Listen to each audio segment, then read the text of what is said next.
வந்து time and ஒர்க்கில் ஒரு சம் போட்டிருப்போம். அதே மாடல்லையே இந்த சம் எப்படி சால்வ் பண்ணலாம் அப்படின்னு பார்க்கலாம்.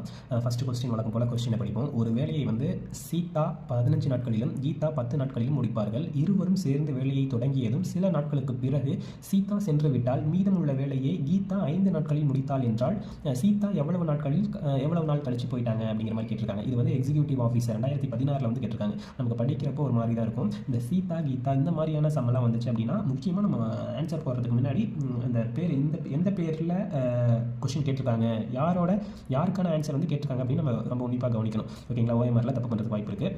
ஸோ இந்த சம்மை வந்து நம்ம எல்சிஎம் மெத்தடில் எப்படி சால்வ் பண்ணலாம் அப்படின்னு பார்ப்போமா? சீதா வந்து ஒரு வேலையை முடிக்கிறதுக்கு 5 நாள் எடுத்துக்குவாங்க, கீதா வந்து 10 நாள் எடுத்துக்குவாங்க அப்படின்னு சொல்லியிருக்காங்க. ஸோ சீதா 15 நாள், கீதா 10 நாளில் எடுத்துக்குவாங்க. ஸோ இப்போ நம்ம 10க்கும் 15க்கும் எல்சிஎம் பார்த்தோம் அப்படின்னா எல்சிஎம் வந்து 30.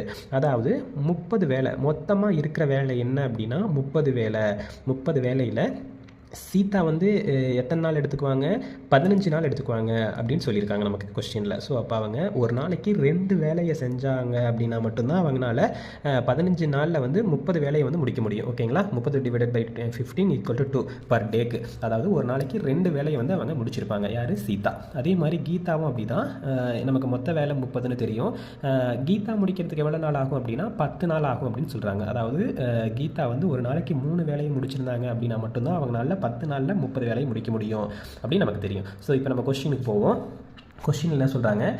சில நாட்களுக்கு பிறகு வந்து சீதா வந்து சென்று விட்டால் மீதமுள்ள வேலையை கீதா வந்து 5 நாட்களில் முடிப்பாங்க. இதை நல்லா பார்த்துக்கணும். கீதா வந்து 5 நாட்களில் முடிப்பாங்க அப்படின்னு சொல்லியிருக்காங்க. கீதா 5 நாட்களில் முடிக்கணும் அப்படின்னா கீதாவோட ஒன் டே ஒர்க் என்ன? 3 நாள். கீதா 5 நாளில் முடிக்கணும் அப்படின்னா மொத்தம் எவ்வளோ வேலை இருந்திருக்கும்? 15 வேலை இருந்திருந்தால் மட்டும்தான் கீதானால் 5 நாளில் வந்து முடிக்க முடியும். மறுபடியும் சொல்கிறேன். ஓகேங்களா? கொஷின் பார்த்துக்கோங்க. கீதா வந்து 5 நாட்களில் முடித்தாள். 5 நாட்களில் முடித்தாங்க. சீதா எவ்வளவு நாட்கள் கழித்து சென்றாள் அப்படின்னு கேட்குறாங்க.